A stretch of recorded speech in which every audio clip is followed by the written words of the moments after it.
انہی کی ریس کرنے لگے ہیں۔ اللہ ان کو ہلاک کرے، یہ کہاں بہکے پھرتے ہیں؟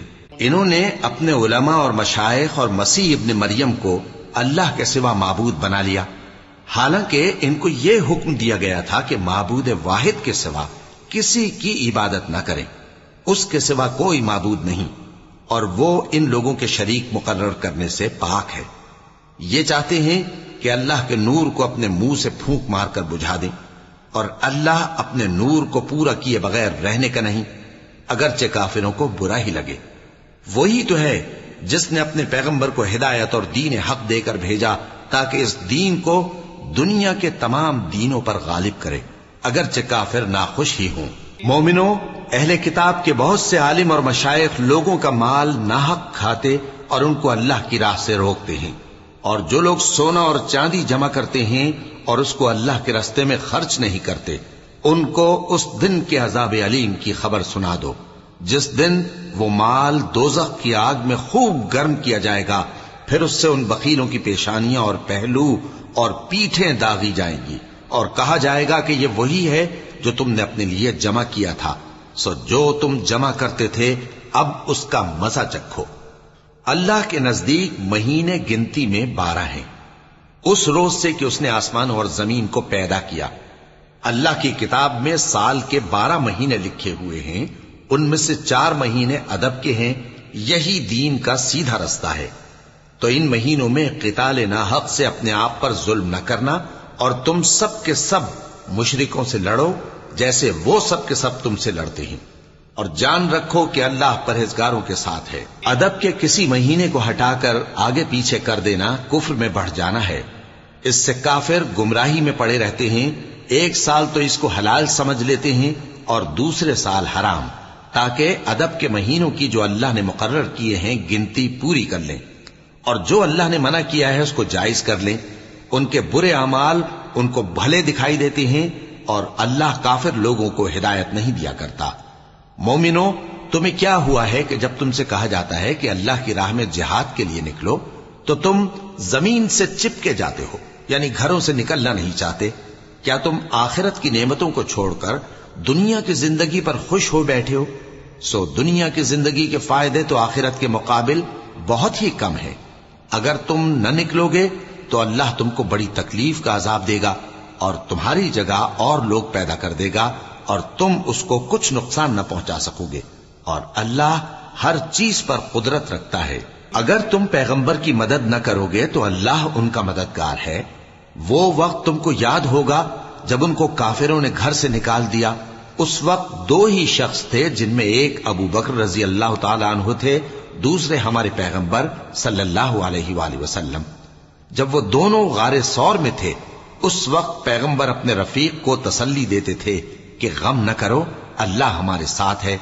تو اللہ نے ان پر تسکین نازل فرمائی اور ان کو ایسے لشکروں سے مدد دی جو تم کو نظر نہیں آتے تھے، اور کافروں کی بات کو پست کر دیا۔ اور بات تو اللہ ہی کی بلند ہے، اور اللہ زبردست ہے، حکمت والا ہے۔ تم ہتھیار تھوڑے رکھتے ہو یا بہت، گھروں سے نکل آؤ اور اللہ کے راستے میں مال اور جان سے جہاد کرو، یہی تمہارے حق میں بہتر ہے، بشرطے کہ سمجھو۔ اگر مال غنیمت آسانی سے حاصل ہونے والا اور سفر بھی ہلکا ہوتا تو یہ تمہارے ساتھ شوق سے چل دیتے، لیکن مسافت ان کو دور دراز نظر آئی تو عذر کریں گے، اور اللہ کی قسمیں کھائیں گے کہ اگر ہم طاقت رکھتے تو آپ کے ساتھ ضرور نکل پڑتے۔ یہ اس طرح اپنے آپ کو ہلاک کر رہے ہیں، اور اللہ جانتا ہے کہ یہ جھوٹے ہیں۔ اللہ تمہیں معاف کرے۔ تم نے پیشتر اس کے کہ تم پر وہ لوگ بھی ظاہر ہو جاتے جو سچے ہیں، اور وہ بھی تمہیں معلوم ہو جاتے جو جھوٹے ہیں۔ ان کو اجازت کیوں دی؟ جو لوگ اللہ پر اور روز آخر پر ایمان رکھتے ہیں وہ تو تم سے اجازت نہیں مانگتے کہ پیچھے رہ جائیں، بلکہ چاہتے ہیں کہ اپنے مال اور جان سے جہاد کریں، اور اللہ پرہیزگاروں سے واقف ہے۔ اجازت وہی لوگ مانگتے ہیں جو اللہ پر اور روز آخر پر ایمان نہیں رکھتے اور ان کے دل شک میں پڑے ہوئے ہیں، سو وہ اپنے شک میں ڈاواں ڈول ہو رہی ہیں۔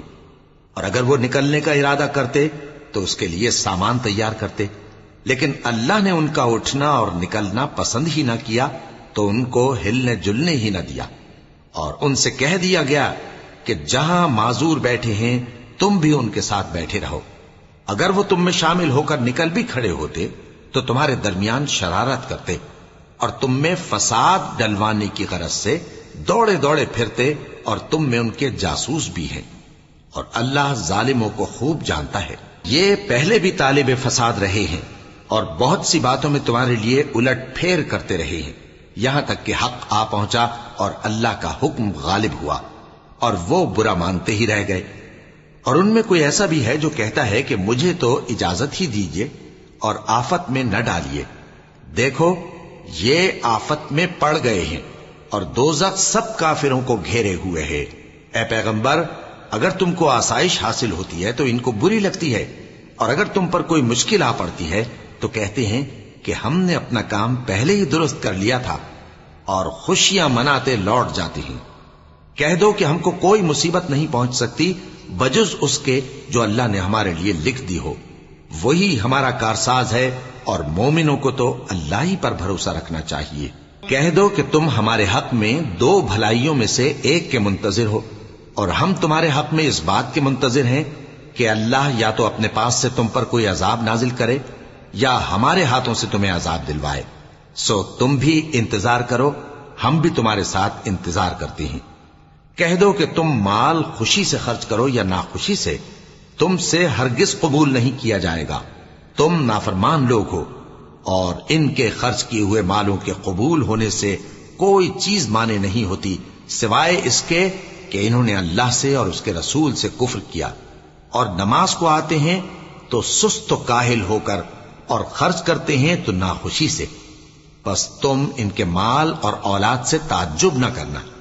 اللہ چاہتا ہے کہ ان چیزوں سے دنیا کی زندگی میں ان کو عذاب دے، اور جب ان کی جان نکلے تو اس وقت بھی یہ کافر ہی ہوں. اور اللہ کی قسمیں کھاتے ہیں کہ وہ تمہیں میں سے ہیں، حالانکہ وہ تم میں سے نہیں ہیں. اصل یہ ہے کہ وہ ڈرپوک لوگ